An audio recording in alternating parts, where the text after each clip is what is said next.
भगवद गीता में श्री कृष्ण ने कहा, मेरे कुछ भक्त हैं जो स्वार्थी है, अर्थार्थी है। कुछ भक्त होते हैं वो जो डर से मुझे पूछते हैं, और कुछ होते हैं वो जिनको संसार का मुझसे कुछ चाहिए वो पूछते हैं। और एक भक्त है जिसको मुझसे लोभ कोई नहीं है, एक भक्त ही है जिसको मुझसे कुछ संसार की कामना की पूर्ति की आशा नहीं है, उसको प्रेम है मुझसे। विशुद्ध निरोल भक्ति जिसके है, भाव है जिसके अंदर, वो मेरा भक्त होता है। और फिर चौथे उन्होंने कहे कि वो हैं जो ज्ञानी हैं, जो ब्रह्म विद्या के द्वारा मेरे वास्तविक स्वरूप को जो जान लेते हैं, जो तत्व से मुझको जान लेते हैं, वो तो मेरे सिर हैं और भक्त मेरा हृदय होता है। सवाल ये उठता है कि हम जब अपने प्रभु को स्मरण करते हैं तो क्या उस समय पर संसार की कुछ इच्छा तृष्णा होती है इसलिए याद करते हैं, कोई डर होता है, कोई भय होता है वो इसलिए याद करते हैं, या कि हम उस प्रेम के पथ पर अब चल पड़े हैं इसलिए मोहब्बत से, भाव से, प्रेम से गीत गाते हैं, अभंग गाते हैं, कीर्तन गाते हैं, भजन गाते हैं। जब हृदय में इतनी प्यास हो कि मुझको अपने माधव का दर्शन चाहिए, तो ना करी अवेरा पांडुरंगा, देर मत करना, मुझे जल्दी दर्शन देना। ये दर्शन किसका होगा? ये उसके माया रचित नाम रूपात्मक देह का दर्शन होगा। सरगुण रूप से, माया रचित उस रूप से दर्शन करता है भक्त, और ज्ञानी उसी केशव के निर्गुण रूप को जानता है। कुछ लोगों में बड़ा मतभेद चलता है कि भक्ति और ज्ञान एक दूसरे के विरोधी है, पर समझने की बात है कि श्री कृष्ण जब गीता में उपदेश देते हैं तो वो भक्ति के जो सूत्र है वह भी समझाते हैं, जो ज्ञान के सूत्र है वो भी समझाते हैं। वो तो कभी नहीं कहते हैं कि तुम सिर्फ भक्ति करो और ज्ञान के पथ न जाओ, और ये भी नहीं कहा कि तुम ज्ञानी रहो और तुम भक्त मत बनो। संत नामदेव महाराज अपने जीवन के बहुत बड़े काल में माधव के, विट्ठल के रूप के भक्त थे, और अनेक अनेक भक्तमाल में हमको उनकी कथाएं मिलती हैं कि कहीं वो दर्शन इस रूप से किए, इस रूप से किए, इस रूप से किए। तो कहते कुल मिलाकर के 72 बार नामदेव जी को भगवान के ये अद्भुत दर्शन हुए। अब चूंकि नामदेव जी के मन में तो विट्ठल का स्वरूप बसा हुआ है, तो अपने पांडुरंग का दर्शन करने की चाह रखेंगे तो वो पांडुरंग का ही तो दर्शन होगा। और ये एक बड़ी प्रसिद्ध वार्ता है कि एक समय पर सारा संत समाज, सब ज्ञानी, सब भक्त, सब तपस्वी, सब योगी एकत्रित हुए। कुंभ जैसा मेला था, सब एकत्रित हुए, और वहां पर संत मुक्ताबाई जी ने ये बात उठाई कि यहाँ कौन कच्चा संत है और कौन पक्का संत है, कौन कच्चा भक्त है और कौन पक्का भक्त है। तो सभा ने कहा कि आप संत ज्ञानेश्वर की बहन हैं, स्वयं सिद्धा हैं, योगिनी हैं, तत्वज्ञानी हैं, आपसे बढ़कर के ये निर्णय और कौन ले सकता है, आप ही निर्णय करिए।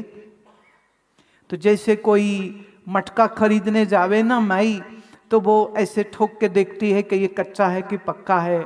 तो ऐसे कहते हैं मुक्ताबाई जी ने जाकर के बोले, ऐसा सिर में हाथ रखती और कहती, कच्चा, ये पक्का, ये कच्चा, ये पक्का। अब साधु वेश है, कोई जटाधारी है, कोई योगी है, कोई वैष्णव है, कोई कैसा कैसा भक्त, सब तो वहां पर बैठे हुए हैं। और इसी सभा में नामदेव जी महाराज भी बैठे हैं, और नामदेव जी सोचते हैं हम तो पक्के हैं ही, हम तो 72 बार दर्शन किया है। और मुक्ताबाई जी आती हैं पास में और नामदेव जी के स्पर्श करके कहती हैं कच्चा। हाँ, अब उनके निर्णय पर कोई आक्षेप नहीं कर सकता है, पर बड़ा दुखी हुए। सभा के उपरांत वो जाकर के पूछते हैं कि आपने मुझे कच्चा कहा, क्यों ऐसा क्यों आपने कहा? मुझे तो इतने बार प्रभु का दर्शन हुआ है। तो मुक्ताबाई जी ने कहा, देखो दर्शन हुआ एक बार, प्रथम बार, फिर भगवान गए तो ही दूसरी बार आए, फिर गए, फिर तीसरी बार आए, फिर गए, फिर चौथी बार दर्शन, फिर गए, फिर पंचम बार, फिर गए, फिर षष्ठ बार, फिर गए, 60 बार, फिर गए 70 बार, फिर गए, आए 71 बार, फिर गए, आए 72 बार। तो जो आवे और जावे वो ईश्वर कैसा? बोले मैं बात नहीं समझा, मुझे दर्शन हुआ। मुक्ताबाई जी कहती, मैं मानती हूं, मैं जानती हूं आपको दर्शन हुआ, उसमें मुझे कोई संशय नहीं है, परंतु पक्के कच्चे की बात हो रही है, इसलिए कह रही हूं कि अभी आने जाने वाले का दर्शन कर रहे हो, जो अनंत है, जो आदि और अनंत है, जो सच्चिदानंद है, जिसमें आना जाना नहीं है। अभी नामदेव जी उसका स्वरूप आपने जानना है। बोले कैसे जानूं? तो कहते जाइए संत विशोबा खेचर के पास जाइए, आपके अगले प्रश्नों का उत्तर फिर वही देंगे। कथा कहती है कि फिर नामदेव जी महाराज गए और विशोबा खेचर, जो कि एक शिवालय में मौजूद थे, वहां पर आपकी उनकी मुलाकात हुई, दर्शन हुआ, और वहां पर फिर तत्व ज्ञान से जाना वो कौन है जो सच्चिदानंद है, वो कौन है जो परब्रह्म है, वो कौन है जिसके लिए वेद का महावाक्य कहता है अयम आत्मा ब्रह्म। उस ब्रह्म बोध को पाते हैं। तो हमें संत नामदेव जी की दोनों प्रकार की रचनाएं मिलती हैं। एक रचनाएं वो हैं जिसमें वो एक भक्त की न्यायी भगवान के दर्शन के लिए विभल हो रहे हैं, बहुत प्रेम से पुकारते हैं, नाचते हैं, गाते हैं, एक तारा बजाते हैं, कीर्तन का आनंद लेते हैं और सारे समाज को कीर्तन का आनंद देते थे।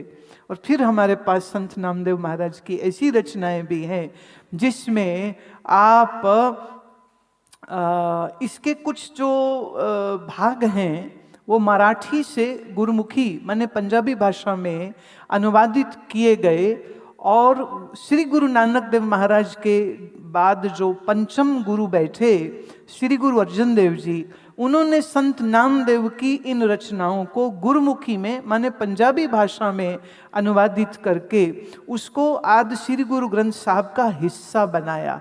तो मतलब सिख धर्म में जिस आदि गुरु ग्रंथ साहिब का हम स्वरूप देखते हैं, उसमें संत नामदेव जी महाराज का बहुत सारी रचनाएं जो हैं, पर वो मराठी में नहीं है, वहाँ पर वो पंजाबी भाषा में अनुवादित होकर के वहाँ पर मौजूद है। तो भाव ये है कि ऐसे ही एक अद्भुत शब्द का मैं कुछ बोल आपको सुनाती हूँ। बीठल उबे बीठल, ईबे बीठल, उबे बीठल, बीठल बिन संसार नहीं, बीठल बिन संसार नहीं, ईबे बीठल उबे बीठल, बीठल बिन संसार नहीं, बीठल बिन संसार नहीं। थान थनंतै नामा प्रणवे, पूर रयो तू सर्वमही,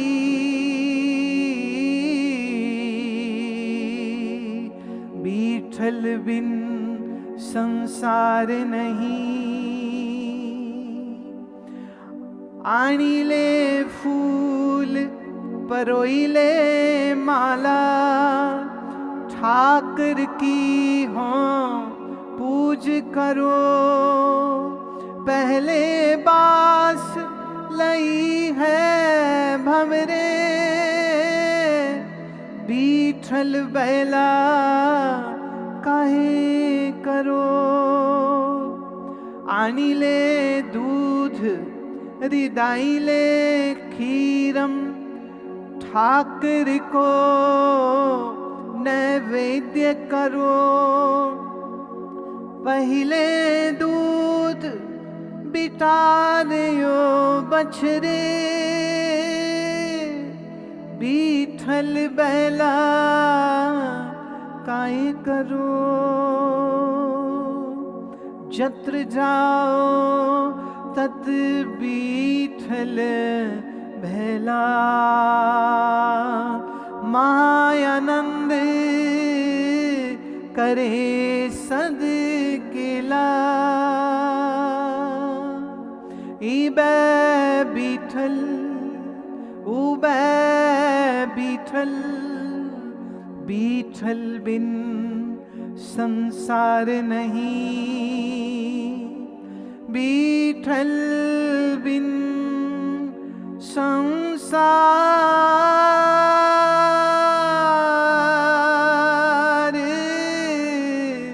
नहीं।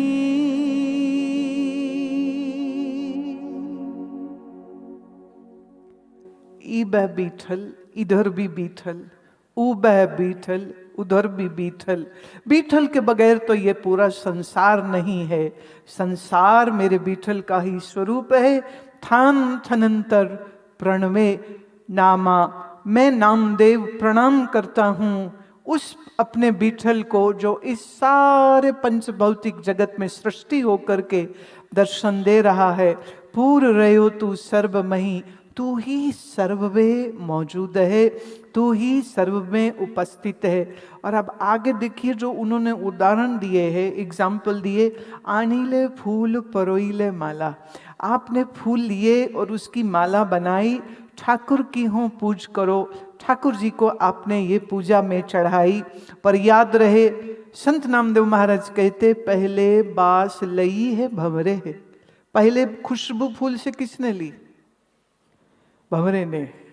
पहले बास लई है भंवरे, बीठल भैला काहे करो।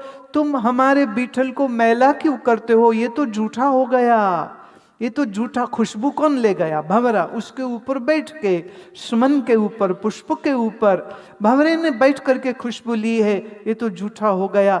ये झूठा फूल तुम कैसे चढ़ा सकते हो? आनी ले दूध रिधाई ले खीरम, आप दूध लेकर के आए, आपने खीर पकाई, ठाकुर को नैवेद्य करो। और ठाकुर जी को भोग लगाने के लिए आपने खीर रखी। अब देखिए संत नामदेव जी तर्क क्या देते हैं। पहले दूध बिठारे हो बछड़े, गैया माँ के थन से दूध बाद में आता है, पहले उस बछड़े को पीना होता है। तो बछड़े ने थन से मुख लगाया तो जूठा हो गया दूध। इस जूठी खीर से तुमने जो भोग बनाया और अपने ठाकुर जी को रखा, बोले ये तो तुमने क्या लीला कर दी। बीठल बैला काय करो, तुमने बीठल जी को जूठा भोग लगाया है क्या? अब यहां संत नामदेव नैवेद्य चढ़ाने की निंदा नहीं कर रहे हैं, खीर बना के भोग लगाने की निंदा नहीं कर रहे हैं, फूल की माला चढ़ाने की निंदा नहीं कर रहे हैं, पर वो एक दूसरी दृष्टि दे रहे हैं। ईब बीठल, ऊब बीठल, यहाँ भी बीठल, वहां भी बीठल। तो मतलब गाय भी बीठल, बछड़ा भी बीठल, और खीर बनी सो भी बीठल, और जो बोल रहा है वो संत नामदेव भी बीठल। सब तो ही बीठल है, कौन किसको अब भोग लगाए। ये वेदांत का अंतिम सत्य है, ये उपनिषद का अंतिम सत्य है, ये भगवद गीता का अंतिम सत्य है, जिसमें श्री कृष्ण भी इस बात की पुष्टि करते हैं। क्षेत्रज्ञ चापि माम विद्धि सर्व क्षेत्रेषु भारत। इस सब अंतःकरण के क्षेत्रों में जो साक्षी है वो तो मैं ही हूँ। कृष्ण कह रहे हैं जिसको तुम मैं बोल रहे हो, उस मैं में तुम्हारी मैं क्या है तुम तो अभी वही नहीं जानते हो। तो जो जिसको तुम मैं कह रहे हो वो मैं भी कृष्ण कहते हैं मेरी है, और जिसको तुम साक्षी कहते हो वो साक्षी भी मैं ही हूँ। ये अनंत स्वरूप का, विट्ठल का एक सरगुण रूप और विट्ठल का एक अनंत व्यापक रूप। जब हम सरगुण रूप को देखते हैं तो यहाँ भक्ति मार्ग की पुष्टि हो जाती है, जिसमें खूब कीर्तन करना, फूल माला चढ़ाना, भोग चढ़ाना, कीर्तन करना, नाम जप करना और विट्ठल विट्ठल गाते हुए नाचना, ये भक्ति मार्ग का साधन होता है। और ज्ञान मार्ग में विट्ठल को ही हम अनंत व्यापक देश काल वस्तु से रहित परम शुद्ध सच्चिदानंद स्वरूप जानते हुए, अपना ही आत्मा जानते हुए, आत्मबोध प्राप्त करते हुए, ब्रह्म बोध करते हुए जब हम इस निश्चय पर पहुंचते हैं तो ये हुआ ज्ञान में निर्गुण रूप से विट्ठल का स्वरूप।